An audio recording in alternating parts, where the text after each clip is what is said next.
Yo, what's on? It's on fire here, back in the video, and today I'm going to be showing you guys one play touchdown here out of the Oakland Raiders offense playbook. Raiders playbook, it's one of the best playbooks in the game, more so because of running, but it also has some great passing formations, so that if you're struggling to run the ball, I'm going to show you guys a great one play touchdown that you can go to and torch some of the most popular defenses. Now, first things first, for this formation, what I'm going to go ahead and do is make sure that you have your fastest wide receiver at wide receiver 3. So in our case, I'm going to move DK Metcalf to the slot receiver just because, or I'll show you guys why in a minute. It's just some package that I do just to get 4 wide receivers on the field, some more speed. In addition to this one play touchdown, I'm going to show you guys some other dots I have out of this formation, so stay tuned for that. Now, as you guys see, the play is going to be out of the tight slots halfback weak. It's a pretty popular formation to pass the ball out of if you are running Oakland playbook and you don't know. Now, what I'm going to go ahead and do is flick my right stick to the left until I get to the strong slots package. Now you guys see I'm going to have 3 receivers. If you didn't notice before, there was a tight end here. Now we got a receiver. What you're going to have to do is put a receiver here. I'll just put Josh Gordon there, and then you guys see, since DK Metcalf is our 3rd receiver, he's going to be in the spot we want on the left side. If I wanted, I could also put him on the right, depending on which hash I'm on. Since I'm on the left hash, though, I want DK on the left side. Now, the play we're going to be running today is going to be flood, and like I said, I'm on the left hash, so I'm going to run it regularly, unflipped. And this play is going to be a cover 3 beater, so let's just come out in a classic cover 3 sky. Now, first things first on all your one play touchdowns, what you're going to want to do is max protect. It's just going to give you more time to hopefully be able to roll out of the pocket and hit your player. You always want the most time, especially if these routes are slow developing. Now, what I'm also going to do is smart route X, just because he's on that super deep post. He's not really going to be able to torch the safety because of how deep that is. You're going to have to make it shorter so we can run underneath the safety, basically run right past him because of his speed. Now, like I said, max protect. I'm also going to motion Josh Gordon out to the right, and I'm going to put him on a comeback route. This is going to, you guys will see why I do this in a minute, but this is basically going to pull down that outside third, opening up DK Metcalf on the sidelines. Now you can do whatever you want with Y. Typically you want him on a route that's going to pull down the user, distract him from the post concept we have going from left to right. So what I can do is maybe just put him on like a slant. You could put him on a zig, drag, something you know is going to bait down his user. Even a little bit, but you can't just have his user running stride for stride, otherwise it's going to get lurked. I'll just put him on drag for now. Now I'm also going to go ahead and slide my pass protection to the right and double team this D end on the right side. This is going to allow us to scramble out to the right and get a better passing angle on this deep post with DK Metcalf. Now all I have to do is snap the ball here. I'm going to wait till the double team develops, roll out to the right, and just pass that all the way to the right side. You guys see DK Metcalf getting wide open over the top of the coverage. Now, if you do have dashing deadeye, it's okay to throw the ball on the run. I do have dashing deadeye with Wilson, so I'll go ahead and do that the next time just because it's a quicker release and you just seem to get the ball off a little bit easier rather than having to set your feet. Anything can happen. So again, max protecting, motioning Josh Gordon out, putting him on a comeback, smart route X. You can actually also leave this corner a lot of times. The user is going to follow this corner out because it actually should get open against cover 3 just because it's that zone beating corner out. Once again, double team this D end. If you don't know how to double team, that's LB down on the right stick, and then you can just move your left stick to whoever you want to double team. In our case, it's this D end. Then just slide to the right just a little bit more so you can shield off that D tack a little bit more in case he gets a block shed. There we actually got a pretty slow route development from Metcalf, but it didn't really matter. We're still able to get him over the top and beat the coverage. Now sometimes you'll get where like the route maybe bumps into a zone and it's too deep. If his corner recovers enough, you might have that comeback open, or late in the route you could have this drag to come back high-low read, which is kind of why I like putting him on a crossing pattern, lock it either on a drag or a slant. So again, I'm going to smart out X, put Y on like whatever route I want. In our case right now, I'm going to put him on a drag, double team that D end, slide to the right, and put B on a comeback. You can put B on like a smart routed comeback if you want, just to make him like a little bit shorter. But I personally like the classic comeback. Look how far Jalen Mills is. There's no chance he's going to recover. And unless he has like a 97 speed safety or something, there's no way that they should be like your super fast receiver. I'll show you guys the replay here, how everything works. Now, I want to start off over here with this comeback route. Josh Gordon, he's actually going to go ahead. You guys see, this was a little bit deeper than I would have liked, like 20 yards down the field, but I think it was just because he bumped this curl flat here. Anyways, it does enough. He's going to pull back this zone right when he makes his break. Jalen Mills doesn't even notice the post, running right past him, right over the top of him, rather, just because he's coming back. And by the time, look how the ball is thrown like right here, super early.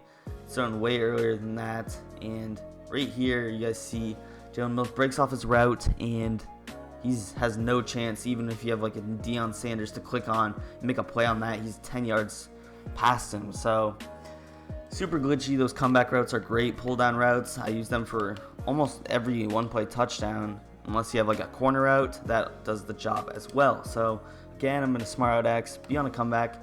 If you want the comeback to be shorter, you can go ahead and actually smart out the corner or the comeback route. That's going to make it make it a little bit shorter than typically it is. But again, here you guys see DK Metcalf getting wide open, and simple as that. Now I'm going to show you guys a couple of other setups I run for Flood. So I'm actually going to respot the ball, and then we'll get into some of the other plays I want to go over out of this tight slot step back week, just so you can mix it up. This isn't really going to be a complete offense I would run. If you want to run this offense, I think you need hot route master, but you can come out here, snap the ball, and you have a high-low read between RB and Y. Y is going to get wide open here. Just make a man miss, and you're off to the crib. So that corner out can definitely be pretty good. What I actually like doing with this corner out is I'm actually going to smart out it, just make it a little bit shorter. Just seems to get, you guys saw that it was actually getting pretty close to that outside third there. So you can go ahead and do something like this. Typically with my setup, I'm just going to block RB and then put X on a streak. This is only if I'm going for the streak, not the one play TD. Then actually like smart out or putting B on his own deep end, just because the one he was on is kind of weird. Again, since I know I'm rolling out, I'm going to double team that D end. I have a high-low read here between my safety and, or not my safety, my corner out and my drag. Snap the ball, wait for him to pick up that double team. Can make a throw on the run, swerve catch, and then make some people miss in the open field. Super good corner out. It's not going to beat man coverage. Keep that in mind, or match coverage, but decent corner out. Let's get into some of the other plays I want to go over though. So I have just a couple of quote-unquote money plays now. I definitely like having a couple of route apprentices. Typically I put them here where Metcalf and Josh Gordon are, just because it's so nice to be able to put these guys on corners or post routes, and it definitely helps out the offense. I'm going to go over a setup in verticals though. Typically when I'm setting my audibles, this is what I set them at, and then I'm coming out and flood every play. I'll go over the mesh spot setup first though. So let's just head out in that, and let's go out against a random zone coverage defense. Now, what I want to key on this play is going to be RB. You might think, oh, do we have another one play touchdown with X? No, this post route is like super, it's good to get in between zones, but it's not good for deep down the field route development. So we're opening up this wheel route with Chris Carson I have here. So what I like to do is just put B on a flat. And then you also don't want A. You don't want A running into the same area of the field as your wheel route that you're trying to open up.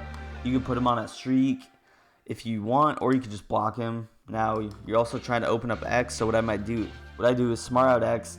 You have a high-low between Y and X, and then you're just trying to distract his user from this wheel route. That's going to get open against a ton of coverages. You guys see, boom, pick it up. It's almost a 10-yard gain. Just make sure that you lowball the wheel route.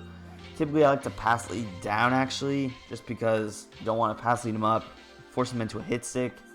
So again, just put B on a flat, A on a block, and then smart out X. You could double team this guy if you want to scramble out. Typically, it's better to stay in the pocket against this, but it's just going to get open against pretty much every zone. Unless he like mans it up, then it could not get open, especially if he clicks on. You don't want to low ball, especially if it's like covered. So again, just be in a flat, Y on drag, smart out X. We'll see if we can actually hit X here. And yeah, we do. So this X route definitely gets open. I think either one of them is going to be open. Just see what your opponent's using and then hit the one that he obviously doesn't cover. So here's the setup one last time. X on a smart out, Y on a drag, B on a flat, snap the ball. So it's always super nice to have these stock routes. I could even press X, get that rat catch, and end up picking some decent yards. But bulleting it, a lot of times your running back will just get suctioned into hits. It's not what you want. Next up, we got 4 verticals. Now 4 verticals is key just because of these wheel routes. So what I'm gonna do is just double team, and I usually like to leave one side of the field. You don't want 2 wheel routes, just because if he runs a cover 3 or something that bags them, you're gonna be in a pretty bad situation. So what I might do is just put like X on a curl, Y on maybe a delay fade or something, or X on a drag, A on a delay fade. These delay fades are super good. I don't know if you guys run them or not, but look at this. Boom, the wheel route's gonna get over the top, and I'm just able to pick apart the defense. Wheel routes to flat route combination. You always want to have something coming to the flats so that these zones don't just pick up on the wheel route and run stride for stride with it. You want them to come down on a zone on any route. So I can just put X on a drag here, maybe A on a delay fade still. Then I might just put B on a streak to make sure that he runs the streak rather than that post pattern that he could run. So even though he does get bumped, I could still complete that pass, and he's eventually going to fall down on the zone, which is typically what we want. That's pretty much it for 4 verticals. You could run it with the tight end here, but I don't really recommend it. Oh, I also have another tip here. You want to put X on a slant or Y on a slant here, and then if you motion those guys, and then they're going to get on these reverse slants. Look at Tyler Lockett. He's on that reverse slant. It's going to kill man coverage. Look how fast it is. It's just going to break to the outside. Super glitchy. I'll show you guys that again here. So what I just kind of went over that fast. So what you're going to do is motion DK Metcalf over to the right. He's the one opposite of the running back to the tight end side. Motion him over to the right side or opposite side. And then you're going to put Y on a slant, the one that's sort of in that weird alignment, super weird alignment. Then you can motion DK Metcalf back over, and he's automatically going to motion. Super weird thing out of the formation. But I can just put B on a streak, run this, and it's basically like a baby corner out, but it torches man coverage. Super good, especially if you have like out specialist on the player, which I do with my Torrey Holt. Just going to be literally destroying it, and people are never going to expect that. That's just a little tip there. Now let's head into our last plays here. We got X out in the inside zone. The inside zone is actually pretty good out of it. If they're not in a run defense, if they're not in like a 3-4 odd, you can pick up some huge chunks of yardage, as I just did right there, running inside zone. Even with a slow running back, you should be able to pick up at least 5 yards a rip, unless they're in like a specific run defense or a heavy set. But look at these yards I'm picking up. Very decent inside zone. I'm not going to go over it any more than that. It's just as simple as an inside zone. If you want better blocking, you could go ahead, motion Josh Gordon over, but he is going to get that sort of glitchy animation, although it should allow you to open up the middle of the field way more with that motion. So just a little advanced tip right there with those motions. Last play though, X dig. Again, you're just trying to open it up this corner out. Actually kind of like running this play stock. You have the hitch, you have the flat. If you want, you could put him on a block and release flat or a delay fade. Like I said, these delay fades absolutely kill. You roll out, press A, boom, he's gonna get open. Typically, there's not gonna be that many people in the middle of the field as there was, and we actually did get batted down, but they definitely do work in game, especially out of gun bunch. But typically, like I said, I have route apprentices here with Metcalf and Josh Gordon. I'm gonna put X on that corner out just so it's better man beating. But pretty much just running the play stock, you should easily be able to find someone open. Here we get the flats. I am rolling to Wilson's bad side, which is kind of unfortunate, but you can pretty much do whatever you want with this play. You could definitely mix it up, put another corner out on the other side, and just make that swerve catch. That corner out's definitely going to get over the top of a lot of zones, and yeah, it's pretty much going to go ahead and do it for today's video. If you guys did enjoy, please make sure you leave a like on the video, show your support to the channel. Don't forget to subscribe as well. I know you guys are watching and you're not subscribed. Definitely hit that subscribe button for these tips that I'm giving you guys for free. So yeah, it's going to be all for me. Also, follow me on Twitter. My link will be down below in the description, and peace. I'm out of here.